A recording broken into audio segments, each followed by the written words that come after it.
administration, because it's easy and frictionless, is just picking them up at airports. Again, how is this addressing the issue of crime or the worst of the worst? Well, I think the issue, Abby, is the scope of the problem with Biden's open border policies. We did allow a lot of people that should not be here in an unprecedented scale to come into this country. So why I'm a descendant of immigrants to this country. I believe that we are founded in this country on.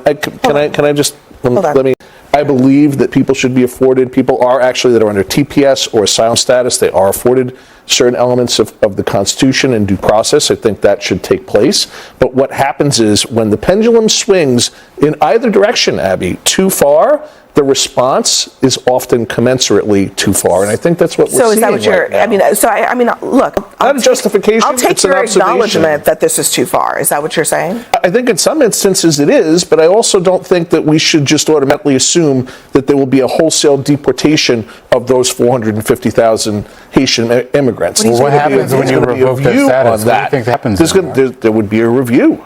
But what was the reason for doing that? If there's no interview, how's there a full review? As I said, when you have a problem that is exacerbated by the open border policy. What is that open border policy? Can you define what that means? I can tell you that there were 3,000 murders committed by illegal aliens. I'm asking you, what talk to the families of Lake and Riley. Talk to the families of some of these people that should not be dead right now and are Can you define what that means? What policy? Letting people flow over the border. How did they let? There was still immigration officers. What are you talking about? They were instructed to allow those people to come into this country. Define the policy, though. Are you saying that immigration officers weren't there along the southern border during the time that Biden was in office? I think it's well established. I think it's well established that the restrictions were lessened under the Biden administration. We're mixing a bunch of different issues at the same time, right? Because what we're talking about today are specific groups of people. TPS holders are people who are here because they are fleeing a terrible situation in their home countries. Now, as we pointed out, the United States has a level 4 travel advisory for Haiti. We are telling Americans, don't go there because of the risk of crime, kidnapping, terrorism, unrest, and limited health care. In the midst of that, the Trump administration has revoked status for TPS holders, basically overnight made those people ineligible to work, essentially made them illegal in this country, and is now saying you got to go back to that country that you were fleeing from, even though the situation has not changed. So that is what we're talking about. Well, let's go back to what TPS stands for. I think everyone should know it stands for temporary protected status.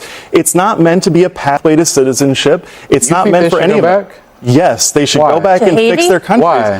What's so wrong with Haiti? They should go back. What's so wrong with Haiti? We have a level 4 travel advisory. What do you mean what's wrong with Haiti? We have the State Department says it's not safe to go. Okay, so America has to let anyone come here. This is a specific amount of individuals. It's the Syrians, right? The Syrians. No, we're talking about Haiti right now. It's been over for almost 2 years. We're talking about TPS right now. You keep trying to winnow the window of what we're talking about, but just because it benefits 600,000+ people are currently being affected right now. These things, yes, and we're bringing them over. They've been here. We've given them protection temporarily. But Terry, you think they should go back to a country that the United States is saying is not safe? The situation in Haiti hasn't changed. If anything, it's gotten worse. You give temporary protective status when things like that happen. If things in Haiti were different, then you might have an argument. But we're sending them back to when the situation has changed. Taking people from these violent countries into our borders just because they claim asylum.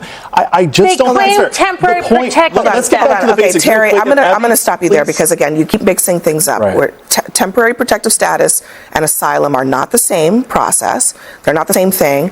I also want to read this viewer comment from CNN.com/Abby that says, a person having temporary status does not equate to a person who is a criminal. And I think that is in response to what you were saying. But go ahead, Ellie.